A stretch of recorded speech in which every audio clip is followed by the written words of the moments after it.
Welcome to The Third Chair, a show about real people, real stories, real life.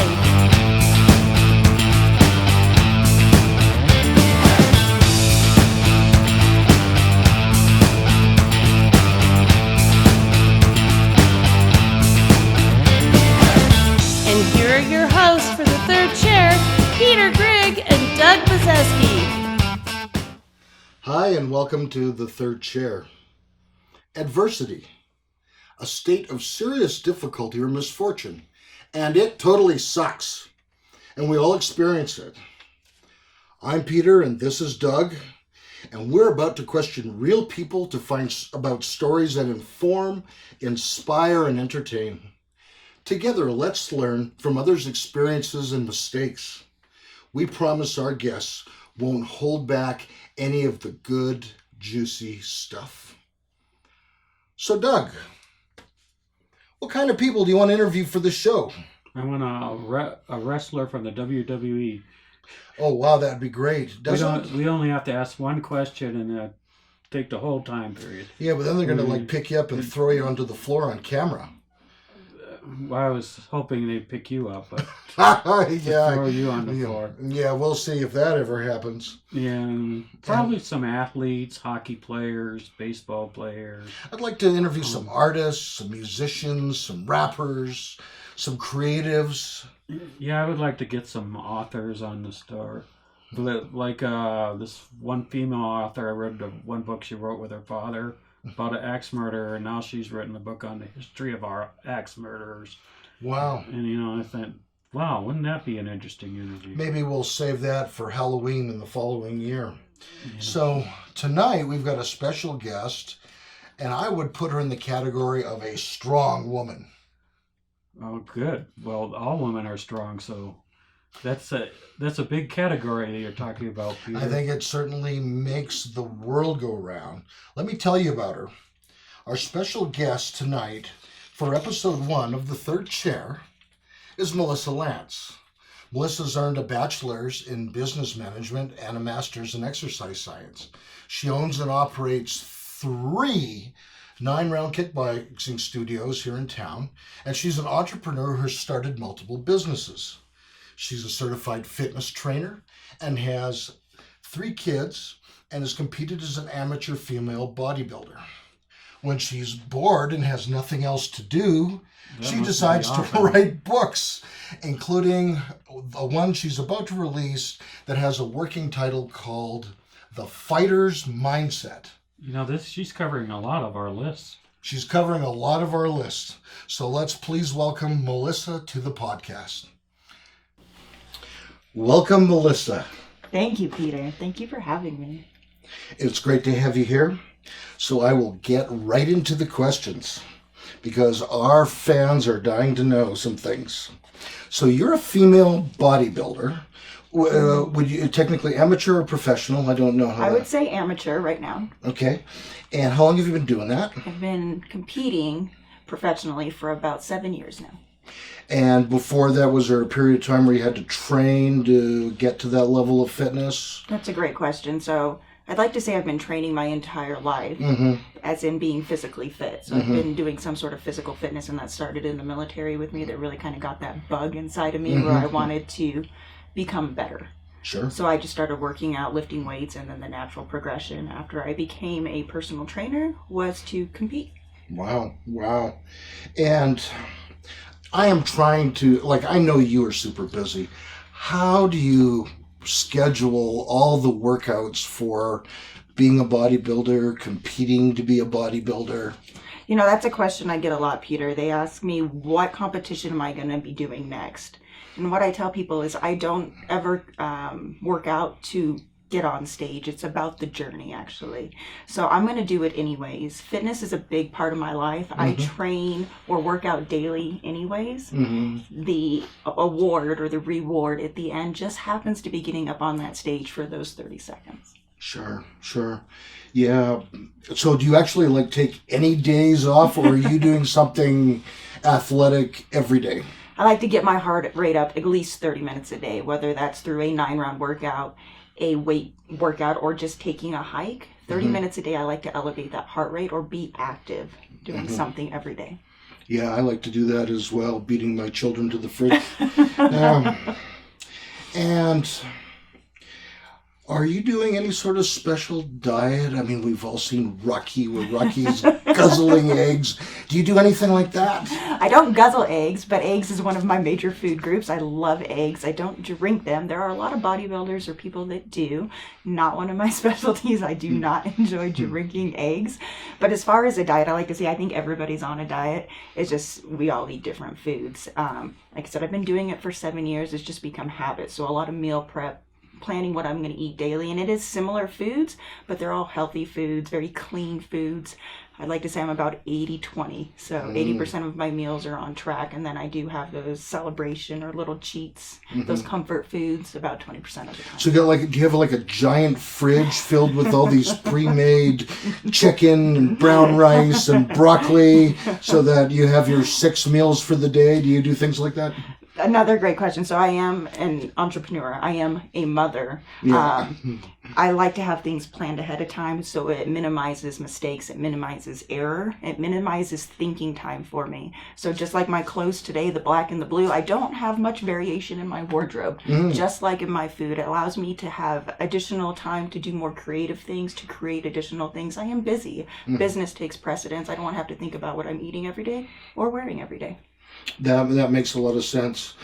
I know one controversial area in bodybuilding is the whole idea of whether people use testosterone and steroids. What's your thought about that, and what do you do personally?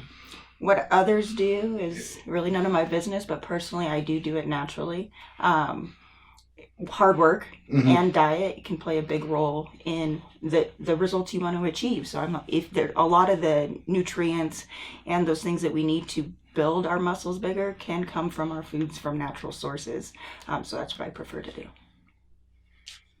Very good. You live a very productive life. Do you have a schedule for every morning to achieve this productivity? Yeah, so definitely a morning routine, and I think we hear about that a lot, morning routines. But what I found was a morning routine wasn't enough. I literally break my day up into 3 segments, or 3 6-hour mini days. Okay. What I was noticing though, in that mid-afternoon or even that evening, I'd start to get tired or unmotivated. I didn't have the same energy or the same productivity that I'd have in that morning ritual, where I'd get so much done in those first 3 hours. So what I've done is I've created a routine, an afternoon routine and an evening routine as well. So I have those things that get me motivated, get me productive 3 times a day versus just 1. Wow. Do you what time do you get up in the morning? I get up, it's 3:24 on the dot. 3:24 on the dot, yeah. No alarm needed. That's when my day starts. Some people are going to sleep at that time. Yes, some do. Some people, and you know what I like to say, there's a lot of talk about getting up early, starting your day early, and you should be waking up early to be successful. Just start your 6-hour... That's the first part of my day, 3:30 to 9:30 in the morning. Yes, okay. That's my first mini day, and it starts my day, and then I start again at 9:30 to 3:30, and then 3:30 to 9:30. And you get tired in some of this during the day? You know, that was one of the hurdles that I've recently jumped over. Getting tired, I think, is natural when you're not motivated and excited to do something. When I was able to break up my days into 3 segments, it gave me something to look forward to. I started that day just like I would that 3:30 segment of my day, where I would listen to something motivational, I would visualize, I would meditate, and get pumped up and really just raise my energy level, raise my vibration, and attack that segment of my day with the same clarity and motivation that I did my morning routine. Do you get enough sleep? Yeah, so 9:30 to 3:30, that's a solid 6 hours. Solid 6 hours. So you can sleep pretty good during that 6 hours after your busy day, I guess. You know, if I don't pass out when I hit my pillow, I feel like I haven't done enough during the day to be productive and to exhaust myself. So I might say if I'm still awake by 9:30, my goal is not to fall asleep by 9:30. My goal is to stay up till 9:30 because my day is so full of being productive and creating. And what are some of the things that you do that are productive during... let's say in the morning, what is some of the things you do that are different from the afternoon and the evening. So what I like to think of it is I don't work. I have activity I get paid for and activity I don't get paid for, right? Mm-hmm. So morning stuff, like I mentioned, kind of do that same motivational visualization. Where do I want to go? But then I have time in there for hikes or recovery. I like to call it recovery time. There might be a 30-minute nap in there sometimes, depending on how I'm feeling and how my body's feeling. I find it's very important as entrepreneurs and parents to really listen to our bodies. When we're not rested enough, we won't produce as much. We won't be as productive. So I do take that time, even if it's just 30 minutes to kind of just sit back, close my eyes and recover for a second, I will take that time. But then there's times I'm in the gym where I'm working with my members and with my team. There's time where I'm creating and developing systems. There's times when I'm developing or writing and researching to become better at the different crafts that I'm currently involved in. Naps. A lot of people have aversion to naps, but Right? I think they're great. My 5-year-old, she has aversions to naps, but now I call it recovery time. It's no longer a nap. Once you call it recovery, because you think, oh, I'm taking a nap, people might think, oh, that's lazy. Why would you take a nap? Are you lazy? No, Right. It's recovery. It's time for your body, your mind to mentally recover and get back in the game at a better, higher level than what you were currently working at. Yeah, I think we should schedule more maps. Yeah, you block naps that at- in your schedule. Yeah, It's yeah, so yeah. important. As a marathon. Recovery time. Recovery time. I like Recovery. that. I like Recovery that. time. Well, certainly there's been many world leaders that have napped.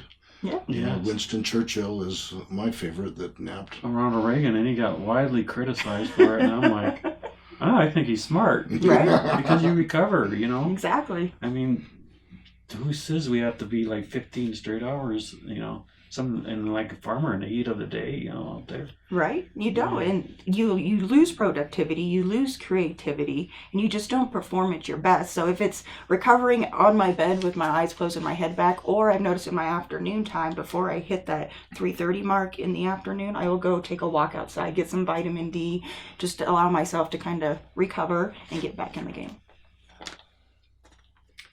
Now,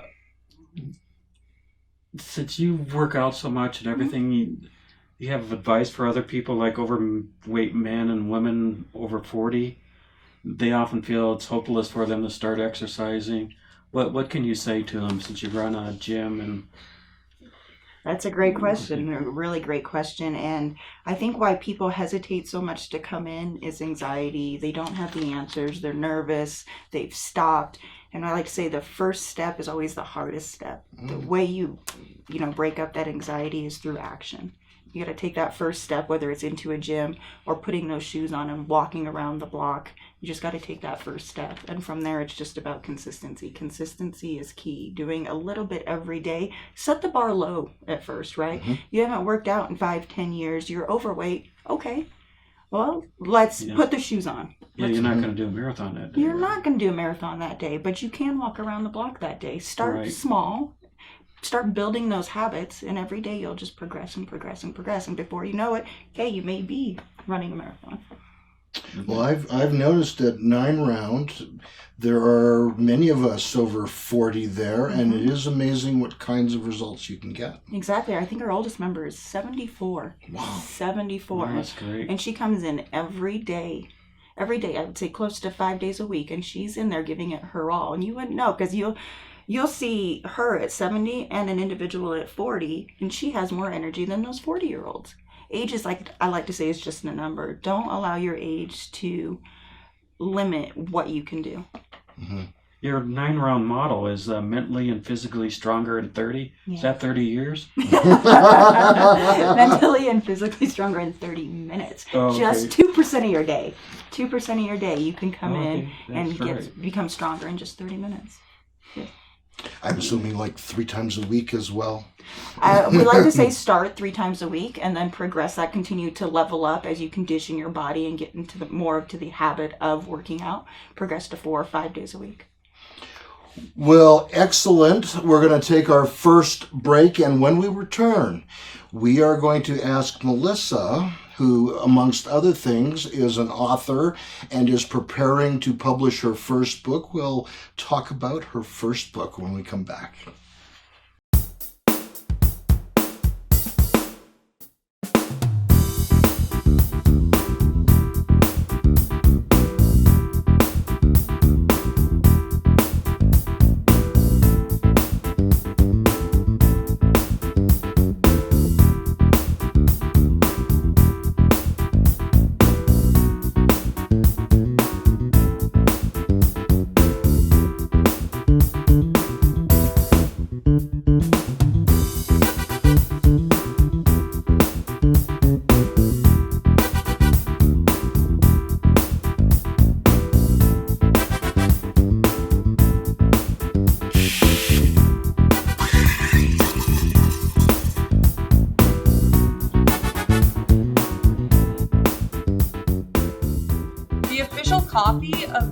Kentucky-Arizona Walnut Association? It's kava.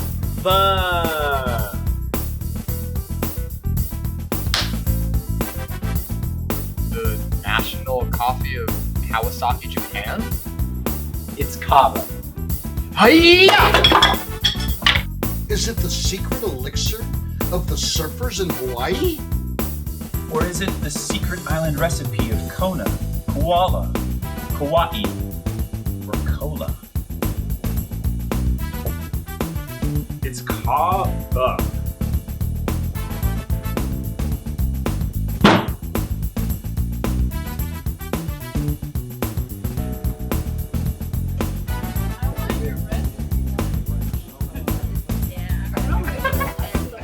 Kava is Polish for coffee.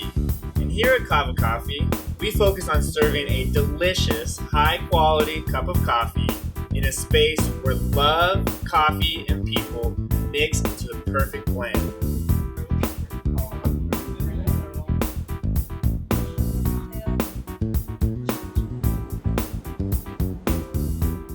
We value our relationships with our customers and our roasters. Buy locally whenever possible and truly have the homemade touch. Our pastries, syrups, and even our almond milk are made in-house.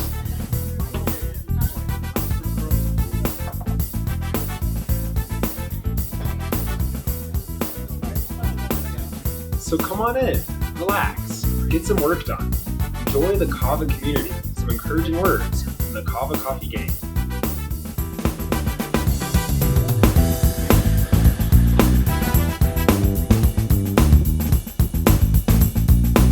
Kava Coffee. Be awake.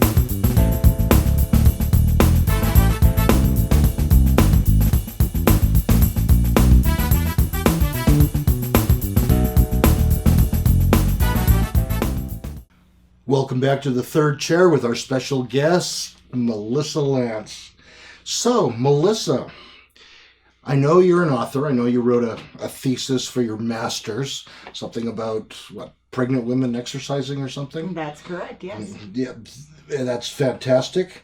And now you've written a new book that has a working title of The Fighter's Mindset. You haven't decided on a title, and you're nearly done it. What can you tell us about this book? Why did you write it, for instance, and what's it about? It's a great question. So you did mention The Fighter's Mindset.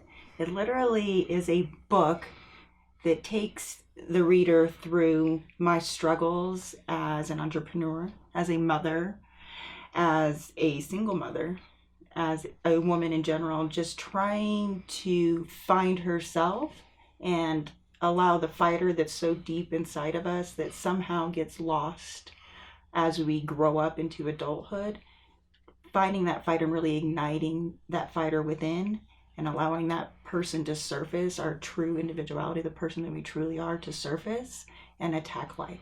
Wow. And so there's sort of, I'm thinking a little bit of the fighter and boom, you get hit. And, Yes. and is that some of the idea of the book? So, kind of. So we do all face sucker punches. What I say, out of nowhere, you're going to get hit in life, whether that's with a relationship issue, with a death in the family, you may lose a job. You know, we're going to all have struggles where we get hit. Some are as big as a sucker punch. I've taken many hits in life.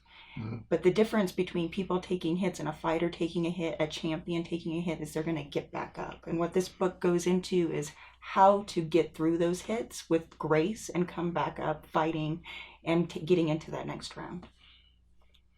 So was there any special motivation for writing this book?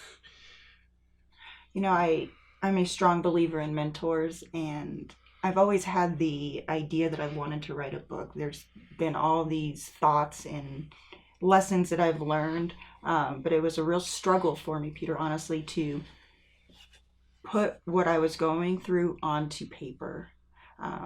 Worthiness issues. Who am I to write a book? Who's going to want to read that book was another big one. I guess a whole lot of people. You know, and that was something that I had to come to terms with personally. I had a mentor of mine. His name is Doug, who...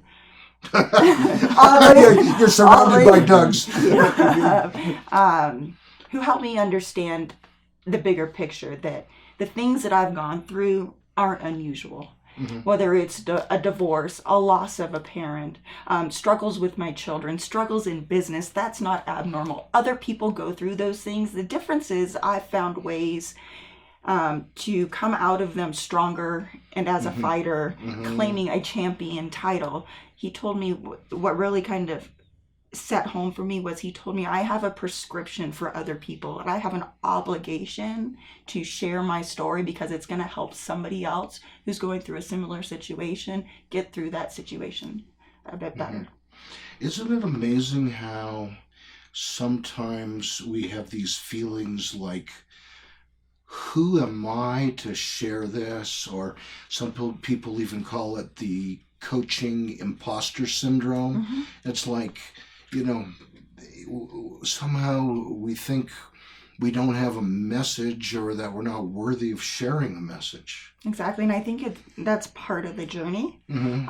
Definitely part of the journey. And what I had to go through to be able to write this book, because I've had situations, those sucker punches, those hits in life, literally hooks to the ribs, where I've been tucked under covers, not wanting to get out of bed, to teach me that really, didn't even teach me, that put me in a place of I'm not worthy, I'm not enough. And what this book goes into is, why do we adopt these labels of not enough, of not being worthy, of being ugly, of not being smart enough? And it forced me to go back and look at myself and understand why I had put these labels on myself. Why did I put these labels on myself? Why did I see myself this way? And it actually stemmed back all the way to my first grade class and my teacher, Mrs. Bauer. Mrs. Bauer, loved school. I loved being in school. I can remember writing, with the shaving cream where you do your alphabet and stuff like that. And she was great. She had long flowing hair, beautiful woman, reminded me so much of my mom. My mom was a single mom of 4 children, didn't get a lot of time with her. So this woman in my life was like someone I looked up to. Conference time came around and I'm sitting in there. She kept keeping me busy doing something while she's talking to my mom. And I heard her tell my mom that, don't expect Melissa to be anything but average. She is going to be average. Don't expect anything but C grades from her. She's going to be an average student. So I'm like, what is average? Didn't mean much to me as a first grader, but I literally lived with that title through high school, that I'm only going to be average. Not to expect more. When I got C's and D's, I didn't get in trouble or anything like that from my parents, because that's what was expected from me, average.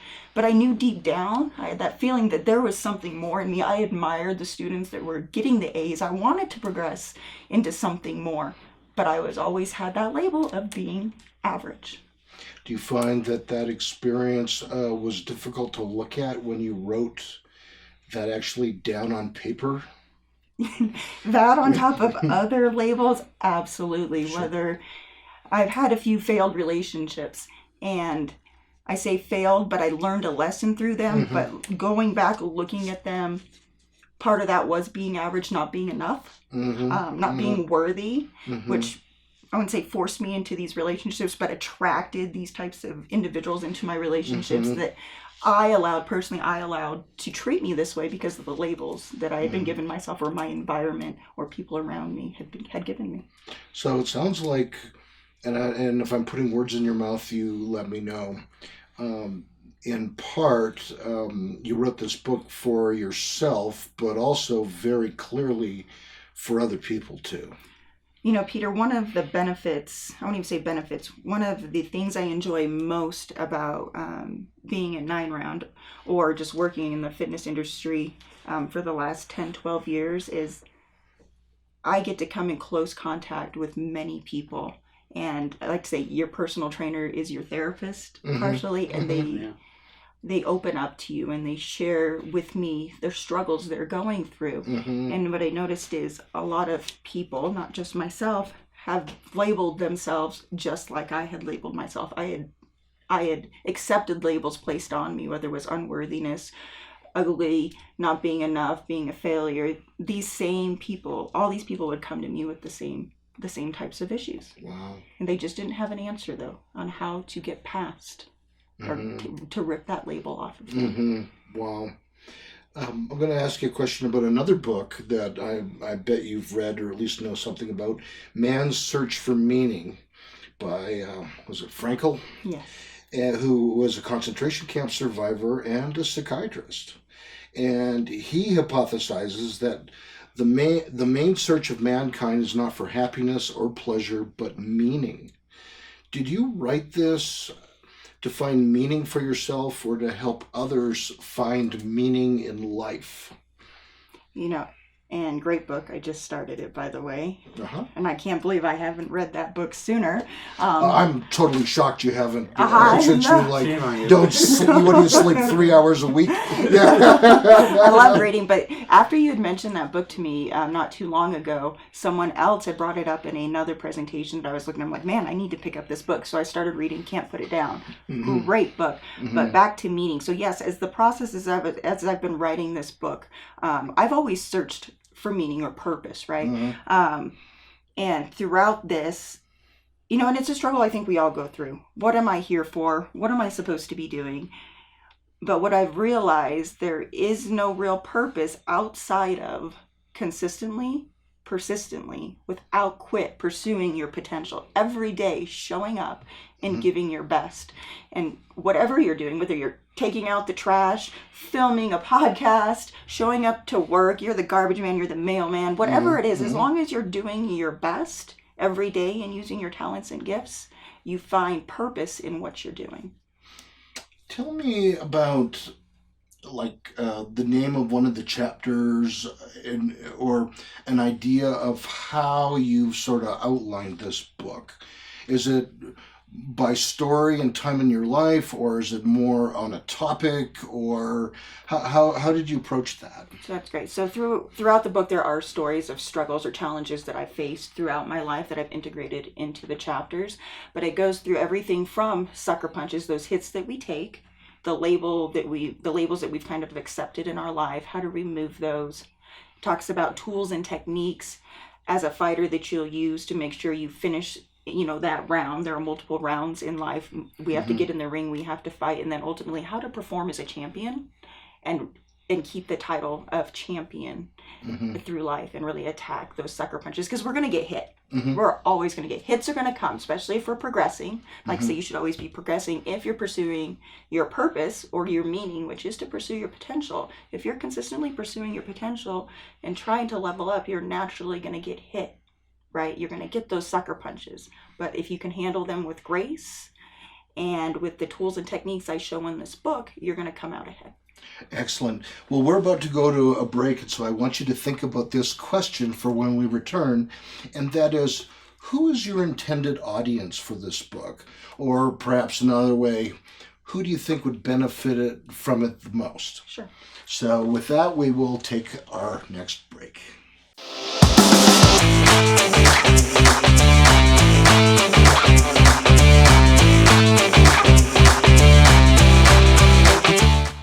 Quantum Leap Recovery is the podcast of Pikes Peak Recovery Coaching.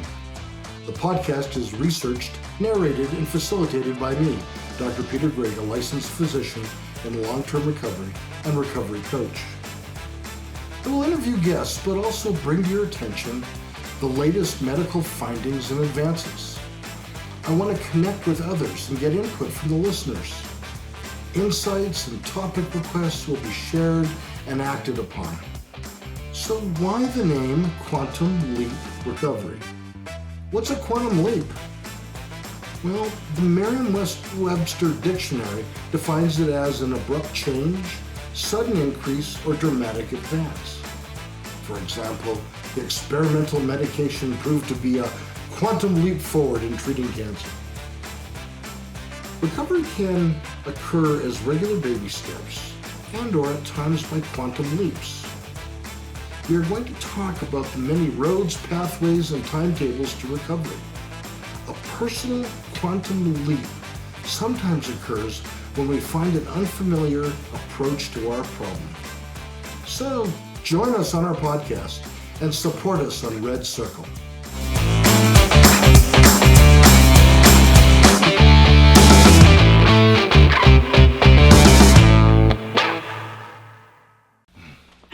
And welcome back to the third chair with our special guest, Melissa Lantz.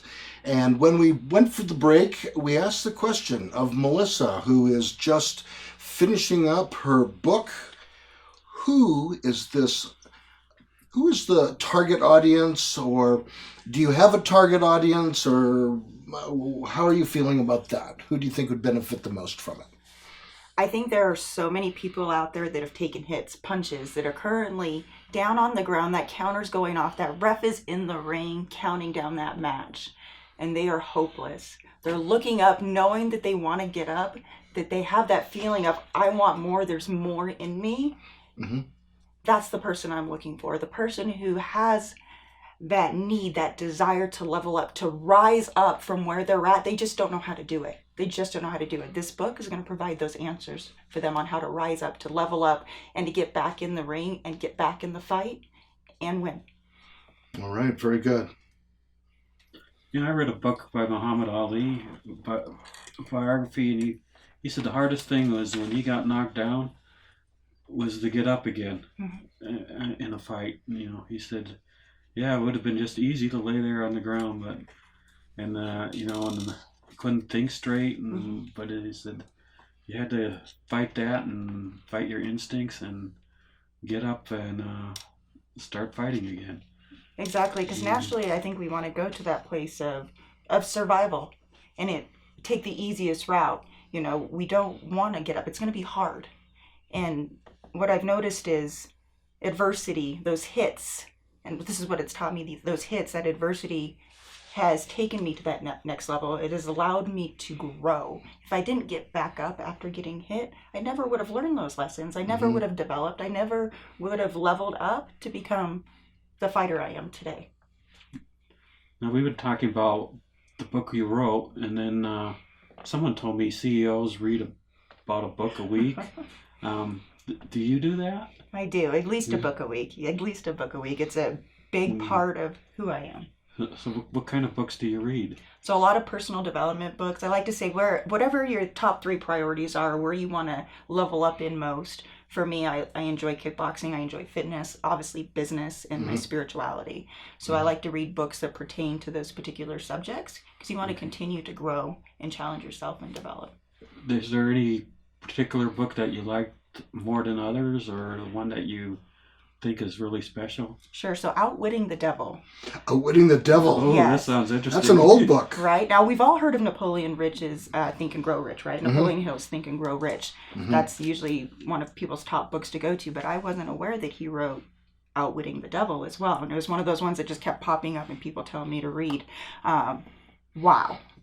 The power behind that book in what he calls drifters, people unable to have their own thoughts, and they're just stuck in a place of not wanting to get up, where they've been knocked down, and that's where they end up staying. They're just drifting in life. They're literally a wandering generality, as Zig Ziglar would put it. They're a wandering generality instead of a meaningful specific. So that's why my book is so important to me. It teaches people how to get out of that drifting mentality and be a meaningful specific. Get up and fight for what their purpose is. Why did you become an entrepreneur rather than a regular employee? It's a great question. Why would I sacrifice a consistent paycheck, guaranteed money, and put myself in the ring with, inconsistent income, challenges, sucker punches, hits? That's a great question. I ask myself that sometimes daily. I quit on myself daily. I just get back up the next day, right? I just get back up. Kind of takes me back to my story about when I was told I was average. And then when I realized I wasn't, that was from a teacher, my sophomore teacher, my history teacher, taught me to believe in myself again and that I could do more. Same mentality happened when I was an employee. I've been in the corporate America. I've been in the military where I've been told what to do or what's expected of me. I was exchanging time for money. But there was always this deep down desire to be more than just ordinary. I knew I was capable of extraordinary. I knew I was capable of doing more. This in my soul, I could feel that I was meant to create and to do more. So it didn't fit for me. But I can't say I didn't learn a ton of information and skills and abilities by working as an employee. That's good. What is it like now, and how's it different running 9 Round Than being an employee. than being an employee? So I've had the honor of doing both, right? So I went right out of high school into the military, guaranteed income. I needed a way out. Like I mentioned, my mom, single mother of 4 children. We didn't have a lot. I still remember the WIC checks. They would tell us how much bread, how much milk we could have. We had food stamps. We didn't have a lot of money. Going into the military, this was a way I could have predictable income. I could go to college. I could get a degree. I could do more, because that's what we're told, right? Go to school, get a degree, come out and do more. And then right out of the military, I went into working in corporate America. And wow, what a difference, first I must say, from being military to civilian. A lot of, not as much discipline, not as much structure, and I felt really out of place. At least in the military, I was capable of advancing quickly, producing, and then I enjoyed the structure. I really enjoyed the structure. But it was just so different for me, and I always knew I could do more. So, how many stores do you have? We have 3 locations in Colorado Springs, and we are in the process of looking for our 4th location. So we're excited to scale up, to grow, to help more people in Colorado Springs. Do you find yourself running around a lot trying to do these 3 stores, and now you'll have to do 4 in the near future? Well, what's great about running 4 is systems. I'm a big believer in systems and routine, kind of like we talked about with my structure with the morning routine. Same in my business. And the military actually taught me structure. Working at McDonald's prior to going into the military, I learned all about systems and how they allow you to have extraordinary results by doing just items that can be duplicatable. So what I've done through my locations here in the Colorado Springs is created systems that allow my trainers or my team to run these locations without me having to be there. So I am involved in the locations, but I don't have to run around as much as I need to. So what's the best part of your day, and then what's the worst part of your day? The best part of my day is waking up because it's a new day. The worst part of my day is going to bed. And putting Folgers in your cup.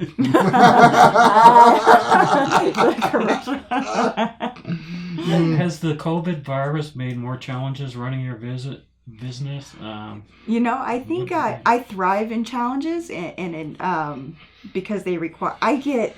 I get bored when I'm not challenged. If that makes sense. I need to constantly be challenged to level up. I think it's that thing that I was talking about, that deep desire in my soul to do more, and I think I had kind of leveled out. We went from opening up these 3 locations and doing all these renovations to we were just kind of scaling by, and then bam, there's COVID. And here's an opportunity for me to take everything I've learned up until this point in my life and activate it now and come up with a plan and get through this, not just get through COVID, but to thrive through COVID. No problems, just opportunities, right? There were opportunities for me to solve. Yes, lots of stuff for me to solve, but it was great. It was good. It's been good. I haven't told you you started other businesses. What kind of businesses have you started? So they've all been fitness businesses, whether it's, so being military, I've transitioned from base to base to base to base, which has required me to start and stop again.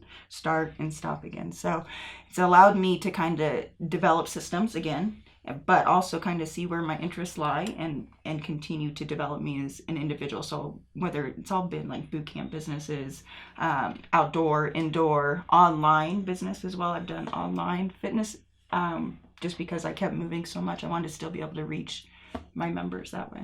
Where was your favorite place when you were stationed in the Air Force? So I'd like to say Alaska was my favorite place.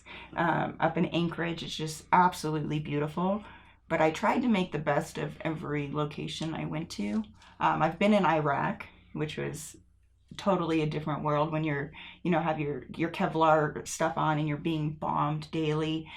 I wouldn't say it was the best place to be, but I grew so much and learned so much as an individual being in that type of environment and still having to perform and accomplish the mission. What would you tell a young female possible entrepreneur just starting out? What advice would you give her?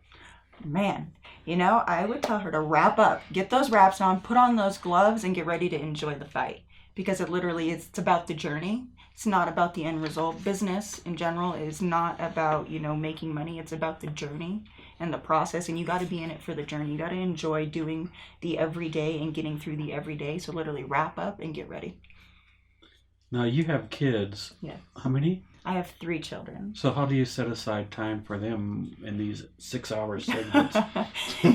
They're blocked in there. No. So I don't think there's no such thing as balance, but there's a such thing as priority and being present, right? Right. And that's why I'm such a big believer in routine and time blocking. You'll see it on my calendar. I time block everything.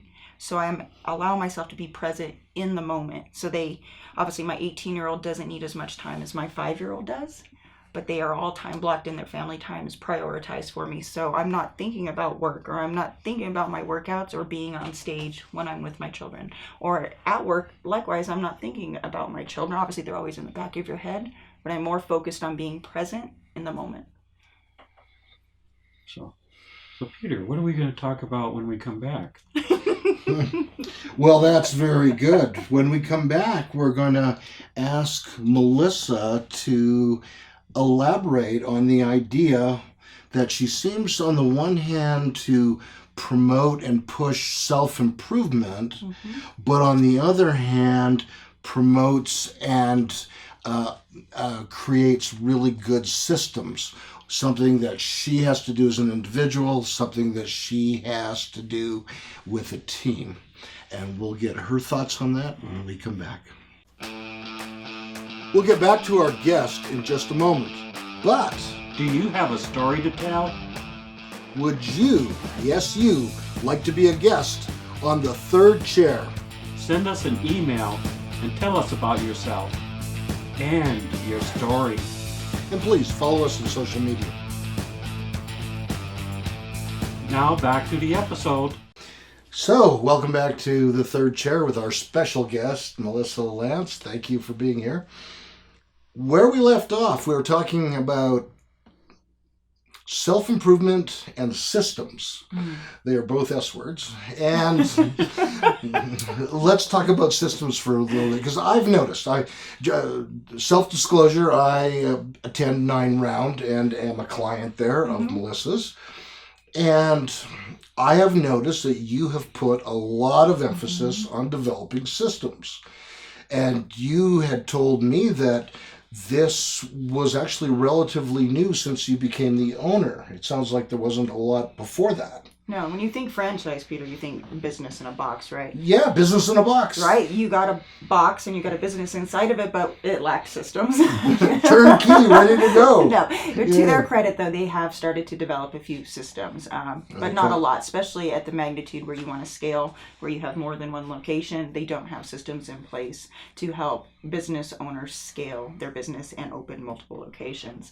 And an important factor when it comes to scaling a business is you have to have systems. You have to have predictability. You have to have ways that you can check whether or not something's working and things are getting completed without you having to be there. I like to say the difference between being a business owner and then just owning a business or a sole proprietor is if you're a business owner, you don't have to be in the business every day. You're working on the business, not in the business. If you don't have systems in place, you're generally that person who's doing it everything, because you don't have systems in place that you can check. Yeah, that's a famous quote from like the E-Myth book. That's another good one. That's another good one. And you know, I've paid you this compliment before publicly, but your 9 Round facilities are the cleanest that I've seen anywhere. And I travel a lot. I've been to Canada, Vancouver, Toronto, Washington, D.C., and I go visit 9 Rounds and work out. Florida, and hands down, yours are the cleanest. And I am sure that that's not by accident. I bet you've got some sort of checklist system to make sure you leave that impression. Exactly. There is definitely a system, a checklist to help me kind of have a peace of mind that it's getting done. But on top of that, it falls in line with our values in 9 Round. And relentlessly disciplined, attention to detail, those types of things are very important to us to be able to serve at a world-class level. What I teach my trainers or my team is it's 100% of the time. Whether that's greeting somebody at the door or making sure that bathroom is clean, it's super important that we're hitting everything 100% of the time, and a system or something in place like that allows us to make sure we're accurately doing that. You know, I've also noticed, speaking of your team, that you are very generous as a business owner in terms of, let's say, their ability to earn some bonuses by walking the walk, working out, those sorts of things. Has that been good for retention? So one of the things I noticed, Peter, and I was when I went out of the military into the civilian world, what I really missed was that camaraderie. It was super important to me to have that family atmosphere where you felt as if you were part of something.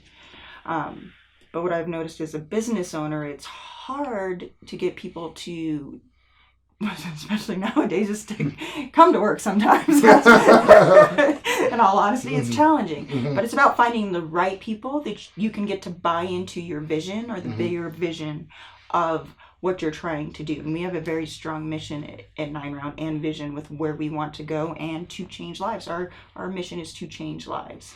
And if I can find the right people who genuinely want to change lives, bonuses generally aren't needed. But they're great incentives to teach them, because a lot of them are a lot younger. They're all, I like to say, entrepreneurs within my business. Some of them have goals of becoming a business owner or doing something more above and beyond. And one of my passions, one of my superpowers is finding those individuals and being able to pull out their superpowers or their strengths and help develop them. I'm very big into developing my team and helping them become who they need to be. And bonuses are a part of that, but generally they are not financially or motivated. It's not for that. They genuinely want to change lives, and that makes my job that much more better to be able to do that. Okay, you told me this one time. You've got a bunch of 14-year-olds that are essentially running $1 billion business at McDonald's. Yes. All these kids with pimples are showing up and like running the thing, except for maybe some manager off in the back drinking coffee. Exactly. Do you ever see a day where you have a bunch of 14-year-olds totally running your 9 Round? No. I think there are probably some totally capable, motivated 14-year-olds out there, but like I said, we like to bring into our team individuals who are excited and ready and genuinely want to change lives and have an interest in, and why this is so important to me, Peter, is because the reason I look at 9 Round, or particularly 9 Round, as an opportunity, as my mission, as a ministry to serve.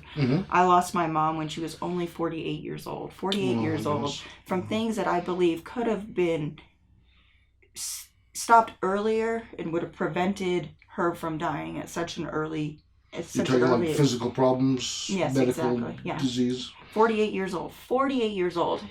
Such a short life. Now, she lived a great life, taught me lots of great lessons, and I miss her dearly.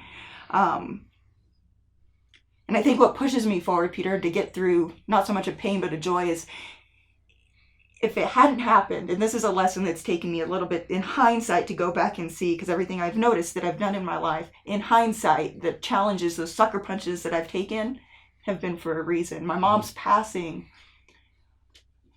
pushed me into this ministry, into this desire to understand that we're not guaranteed tomorrow. We're not guaranteed tomorrow. So every time that individual comes through a door into one of my 9 Round locations, my job is to instill in my trainers that this is an opportunity. This is a chance, and we only get one to change their life, because they may not be guaranteed tomorrow. We don't know what they're going through. We don't know what challenges they're facing, but it is our job, it is our responsibility, if they walk through that door, to change that life. And I would add to that these experiences that you've had put you in a position that you will be able to reach some people that no one else can. And I know I can't do it by myself, and that's why systems are so important. And I've taught my trainers how to do that, and how help an individual, someone that just comes through that door like yourself, Peter, and be able to peel back those layers and understand it's just not about losing 50 pounds. It's just not about fitting into a size 2 pair of jeans. It's about the confidence that that's going to instill. It's about the diseases we're going to solve. We have the prescription to change lives. It's about being around for your grandkids. Yeah. I have a daughter that's never met her grandma, right? And that's hard. So it's not about the 50 pounds. It's about how can we help you see tomorrow and better your life. And just for the record, I'd have a hard time squeezing into size 2 One last question. One last question about systems. Some would argue that your morning routine is a system of sort. And I've seen where people deliberately make their morning routine that is more geared towards being more productive in the day versus, let's say, just being more healthy for the day, not so much gearing up, not watching a Mel Robbins video to be ready to conquer the world, but maybe just meditate and drink green tea or something. Do you think of your morning routine as either part of a system or, in that respect, where you're trying to accomplish one particular goal, like being more healthy versus being more productive? I look at my morning routine as the opportunity to start my day at the highest frequency. Whether it's watching the Mel Robbins video, whether it's journaling, whether it's praying, whether it's getting that workout, and I am literally arming myself, putting on my armor for the day to go out there and take on the day at the highest frequency possible to get the best results through my day. You talked about your mother. She seems to be one of your heroes. Tell us about her. Whew, without crying, we can do this one. She's amazing. And like I mentioned, she did pass away at 48. And she was a single mom of 4 children. And what I can tell you that stood out most about my mom was her relentless efforts to not quit. She would not quit. You know, she came across many challenges. I remember her going through many jobs, relationships, but she never quit. She kept getting up every morning. Every morning and going despite how she was feeling for that day. And I think it was partially because she was taking care of us. That was her bigger purpose, was to make sure we were taken care of. And I never knew I was poor. I never knew I went without, but I did know that I had a hardworking mom. And it didn't matter how smart, doesn't matter how smart you are, because I am not very smart, guys. I'm not very smart, but I will tell you, I will outwork anybody in the room. I will not quit. And that's the biggest lesson she could ever teach me. Like, put me in a room, I'll work overnight against the smartest person in the room, and I will come out ahead because I just won't quit. Were you like that as a child? Did you want to own a business or sell or be a leader, or when you were in high school or younger? You know, I didn't even actually know about business ownership. I didn't see that as even an opportunity for me, something that could be afforded to me, just because I only saw my mom work, you know, as an employee. She did rise to wherever she was at. She was, capable of doing whatever job she was given, but I wasn't familiar with being a business owner. I did have aspirations of being the president of the United States. Now that we're kind of in election time right now, that in 2020, that was a goal. I wanted to be the president of the United States, but I need to talk about dreams. I probably would have voted for you.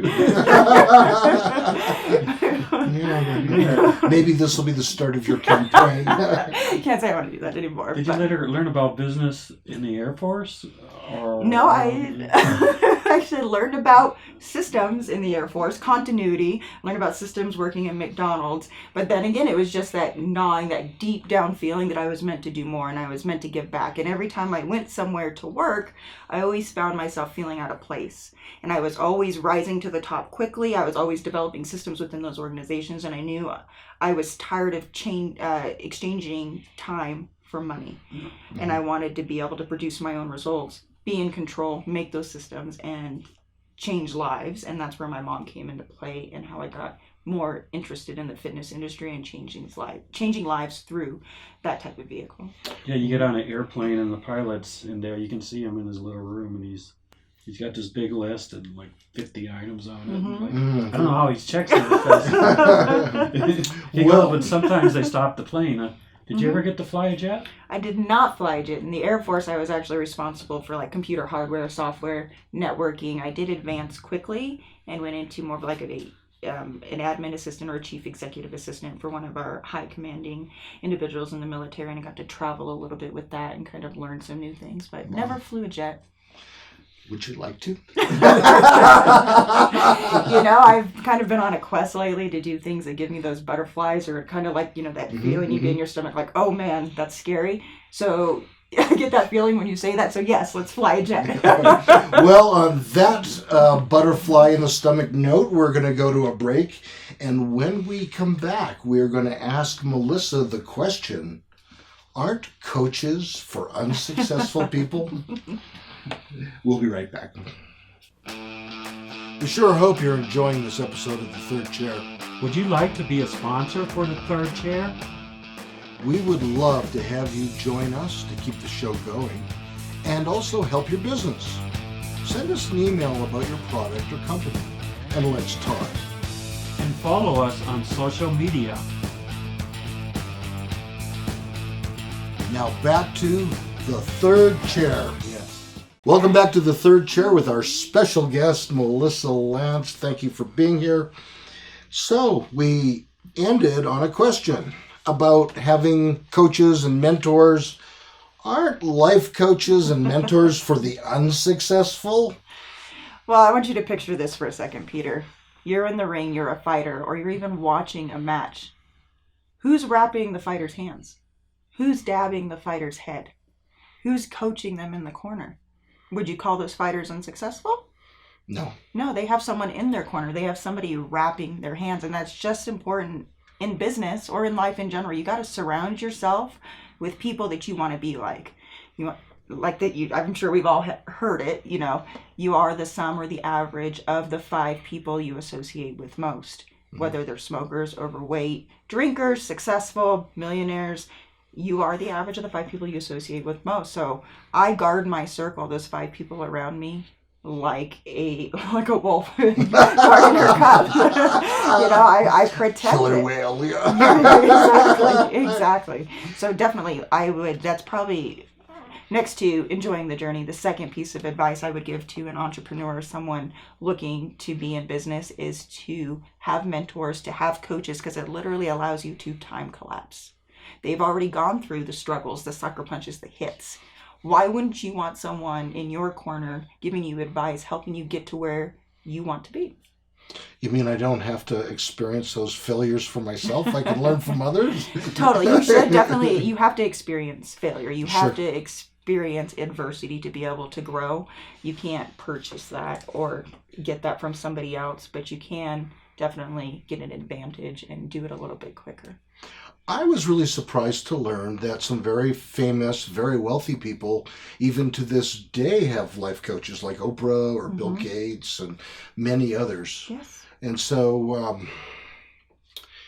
I guess there's some value there in continuing to have them. Either that or they're really bored.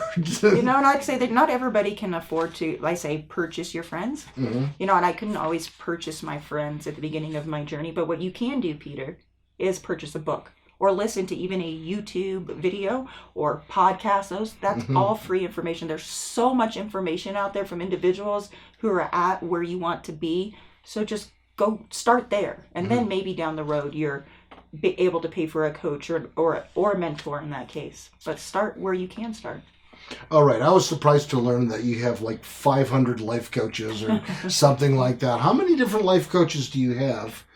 And do you have them broken up by area or topic, or how do you handle that? Exactly. And we kind of talked about this earlier too. It's I'm in the fitness industry, or the people industry, but fitness specifically. So I have an individual who acts as my mentor, who's in that industry and has gone places I want to go. I have a spiritual mentor as well. And then I have one that's just in business in general. And then of course someone who keeps me on track physically. So like a personal trainer, Peter. Yeah, hey. No, gotta have a personal trainer. Yes.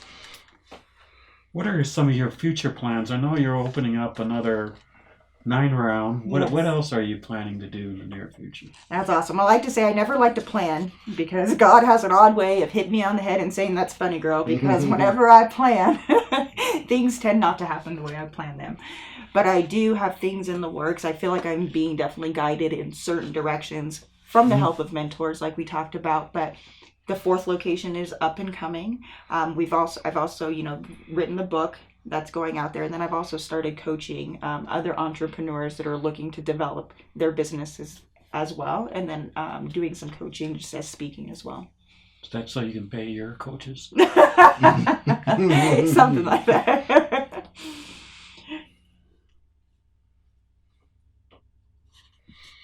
So, we're about to wrap up, but before we give the final couple questions, we'd like people to stay tuned for this video of some action at the 9 Round Studio.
All right.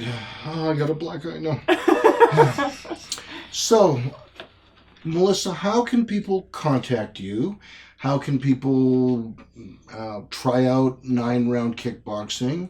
How can they find out more about you? What avenues are available for people that wanted to learn more about you, your services that you provide? If you're in the local area, if you're in Colorado Springs, we do have 3 9 Round locations, and those can be found on our website at 9round.com, and you can book a free workout, ask for the machine, come on in, and I'll make sure you get that killer workout. You can also find all the information regarding my coaching programs and my book at Melissa Lantz, LantzWithAZ.com. All that information's there. Awesome. You know, I Googled Melissa Lantz without the T, and I found some female trainer out in California somewhere, and she kind of looks like you, and so I was really thrown off. It's like, do we have, did you have a sister or what? I don't know, but just watch the spelling. Well, thank you for joining us, Melissa. You've given us great information, and you've inspired and entertained and informed us, and we're so grateful you came. Thank you very much. I appreciate it, Peter. Thank you so much as well. I appreciate it, guys. We appreciate your coming to talk to us. Thank you. This has been The Third Chair. Join us next week. Our guest will be Aaron Pennington. Want to be a guest? Want to sponsor our show? Send us an email. Please subscribe to our channel and follow us on social media.